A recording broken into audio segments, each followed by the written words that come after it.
So today's video is going to be about the Revenue Acts that were passed by Britain, which were essentially there to tax the colonies. And the Revenue Acts refers to a number of different acts, but we're just going to talk about the word revenue now, which means profit. So these acts were strictly about British government raising revenue through taxation on the American colonists. So, as we've talked about in class, in 1763, following the French and Indian War, the policy of salutary neglect ends. Salutary neglect, as a refresher, was essentially that the American colonists were not punished if they did not pay their taxes. And this was to build obedience and loyalty. So after the French and Indian War, the British are examining the revenue that's coming in from the colonies. And they're noticing that even though they have a lot of money coming in from the colonies, that they're consistently losing that profit to smuggling and to poor administration. So even though they are getting money and profit, they're not losing money by having the colonies. They realize they're not getting as much as they could. And especially now that they're in significant debt because of the French and Indian War, they need to turn to trade laws to maximize their revenue potential. So this dude was the Prime Minister. His name was George Grenville. And when he took over in 1763, they had to figure out where they were going to pay for the defense of the American colonists and how they were going to pay the debt of the war. So they were going to keep British soldiers in America, and they needed, obviously, to pay those soldiers. But in England, they'd recently introduced a new cider tax, which did not go well, and they realized that British taxpayers were at their limit. But Americans really hadn't paid taxes yet. And Parliament had decided, well, if we're going to pay to fund them, then maybe the colonists should be the one paying these taxes. And so Parliament, the English people, the government all decided that the colonies were not only financially able to, but morally bound to pay for their own defense. And this saw the introduction of a series of laws. However, previous to this, each colony was self-sufficient and had their own power to control their economy and make taxes. So when these taxes started to be implemented, the colonists were saying no taxation without representation. They did not want to be taxed by the British government if they did not get to vote for members in British Parliament. So they wanted something called actual representation, which was, we want to elect a member of each colony, at least, to sit in the British Parliament and have the power to make laws that affect us in the colonies. But the British Parliament was quite snobby, and they said that they had virtual representation, which meant members of Parliament are obviously considering the colonists and their needs, so they don't need a specific minister for them, even though every other place in England had specific ministers. So this led to a series of Revenue Acts being passed. We're going to go into depth on these three and just briefly kind of cover the Townshend Acts and the Tea Acts, just because kind of around here is when stuff begins to go down, and so we'll need to make another video and revisit this sort of period of time in class. But we will also obviously cover these as well. So the first act that we're going to talk about is the Sugar Act of 1764. And this Sugar Act was aimed not only at sugar, but also things that became sugar, like molasses, which also became rum. And this was the first of the Revenue Acts to be adopted. And this act actually lowered the tax that pre-existed on sugar and sugar products like molasses. However, for the first time, they're actually enforcing this act. So even though the previous act was 6 pence that the British colonists were expected to pay on sugar products, the British colonists were mainly smuggling or not paying the taxes. But now, with salutary neglect over, they would have to pay the 3p tax instead of paying nothing. So it used to be 6, but they didn't pay it. Now it's 3p, but they have to pay. In addition, to stop the smuggling, they're putting in stricter enforcements, including something called writs of assistance, which were basically permanent search warrants, where if the soldiers had one, they could go into your house if they suspected you of smuggling and search for sugar goods. Many revolutionaries argued that this was unconstitutional. Samuel Adams and James Otis said that it invaded each colony's right to govern themselves, and they kind of brought up taxation without representation here.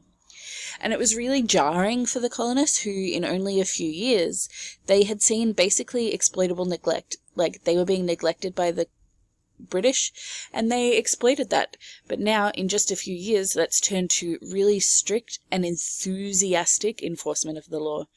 So it's gone from having no punishment for not paying taxes to, like, incredibly strict punishment and strict taxes.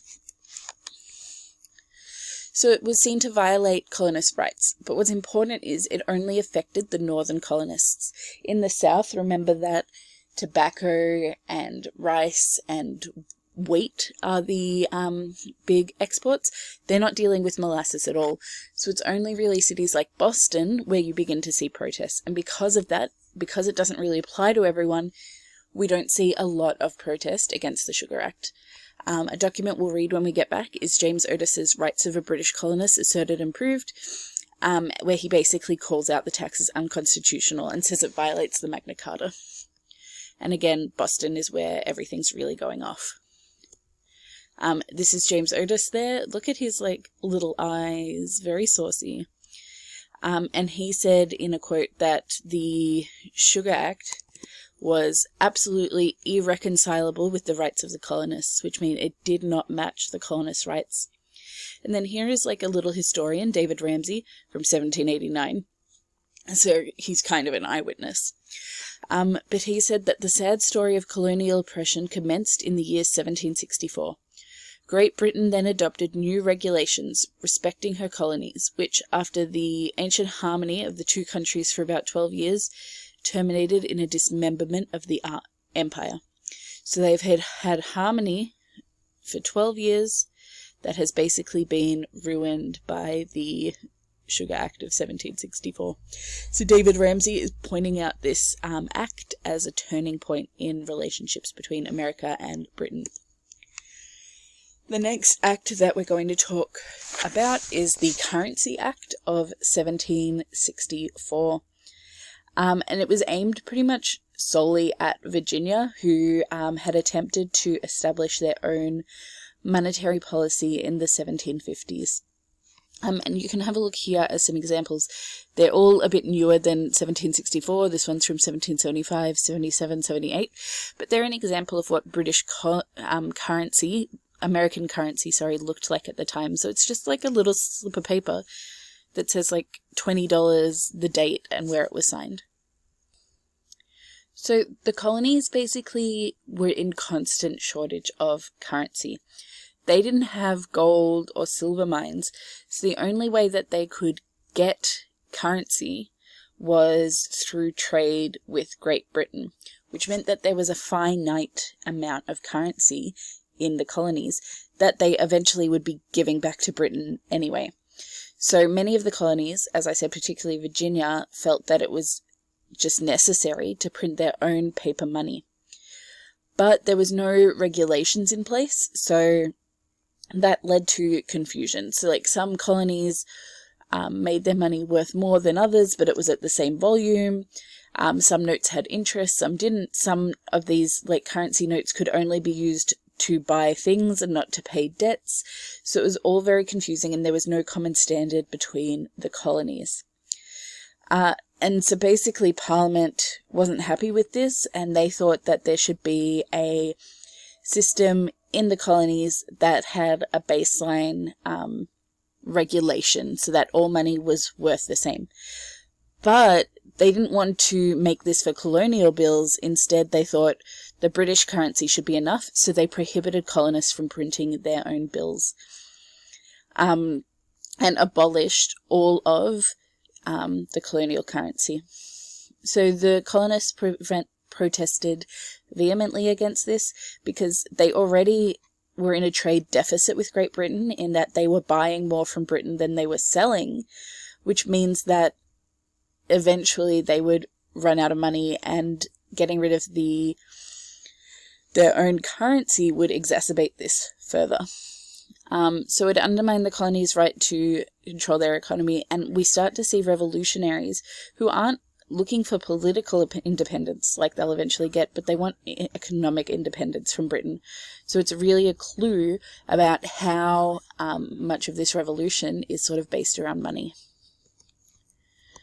So this is the next big act, and it is the Stamp Act. It is not a tax on stamps, but rather, see these stamps here, it was a tax on all paper goods. If you had something made of paper, like playing cards or a will or something to buy a house, you needed to get a little stamp on it to show that you had paid a tax on that piece of paper. And so if you think about it, paper is probably the one good that everyone in the world uses, particularly at this time when there was, no iPhones. So this act is going to hit the majority of Americans for the first time, whereas the Sugar Act mainly affected those in the North, and the Currency Act mainly affected merchants, not so much farmers. The Stamp Act is going to find a way to affect everyone. So the British Parliament needed to raise £60,000 to send more British troops to the colonies, especially as they are starting to get a little bit rowdy due to all of these acts, in addition to still cover that war debt from the French and Indian War. And because everyone uses paper, this act was guaranteed to be lucrative and make a lot of money for Britain. And it's important because it taxed everyone from the colonial elite to ordinary workers. So lawyers get taxed on legal documents, merchants and retailers on contracts, bills of sales, journalists, publishers and essayists are taxed on any newspapers or pamphlets they produce, artists are taxed on their work, common workers, sailors, people who worked on the docks are taxed on playing cards. So the colonial assemblymen feared that if Britain successfully implemented this tax, they would have infinite power to tax the colonists for the rest of time. The colonists were outraged. Patrick Henry is, again, we're going to read his Virginia Resolves when we get back to school. But he is a cool guy who basically wrote this pamphlet called the Virginia Resolves, where it was printed in colonial newspapers around America, and it rejected British authority. The whole Stamp Act led to riots, especially the Sons of Liberty started really organizing things like boycotts and acts of violence. Here we can see in this tree, they're hanging a little doll of a stamp officer called Andrew Oliver. It's called an effigy, and it's basically to represent him, and they hang him and set him on fire and such. They also went to one of the the Massachusetts governor's house, Thomas Hutchinson, and they ransacked his house. Most of his property was destroyed or stolen. And so the top levels of British power in the colonies are being openly attacked in Boston, like straight up violence. And the use of propaganda, like Patrick Henry's Virginia Resolves, and violence is so effective that the act is actually repealed in 1766. And we'll go more into this violence when we get back to school. So they take a little bit of time, and not that much. A year later, they enact, a year after repealing the act, they bring in some new duties called the Townshend duties. And these tax things like oil, glass, which is also in windows, tea, and other everyday items. So these are called the Townshend duties or the Townshend Acts. And the purpose, again, is to raise revenue and to prove that the British Parliament has power. They've kind of lost a little bit of it, given, they were disrespected and treated violently by the colonists. And as I said, it was a duty or a tax on everyday products, including paper. So even though you've repealed the act, they brought it back. Grenville is no longer prime minister at this time, and instead the Townshend Acts are named after Charles Townshend, who was basically like, his title was Chancellor of the Exchequer, which I think is equivalent to sort of like the head of finance for the British Parliament. Once again, we see Boston as a hotbed of resistance. The Sons of Liberty begin a guerrilla response and are essentially a standing army, which means they're ready to go at any time. We see more examples of propaganda from revolutionaries, like the Massachusetts Circular Letter and something called the Letter from a Farmer, and these are both declaring them unconstitutional. You can look these up if you're interested, but we will be doing them when we get to class. And then we have women, the Daughters of Liberty, are out there boycotting British goods, and as the people who tended to buy everything for their household, this does have a pretty significant impact. And ultimately, the Townshend duties are repealed in April 1770, except for a 3p per pound tax on tea, which we'll discuss again. So this is the last of the Revenue Acts, and it is the Tea Act of 1773. So we can see it's happening quite a bit later, and this is where things are really going to kick off. Interestingly, this act doesn't have much to do with sort of principle or even raising revenue. That's part of it. They primarily want to stop smuggling. But one of the big goals is that the British East India Trading Company, who, as we remember, are the bad guys in the Pirates of the Caribbean film, they are a really big company in England, but they are failing and they're essentially bankrupt. And all that they have, their only asset, is 18 million pounds. That's pounds in weight. Let me do a quick I'll figure out what that means. Remember, I didn't go to school for maths, but I think that this is, about 8 million kilos of tea, which is a lot of tea. So let's say that an elephant weighs 3,000 kilograms.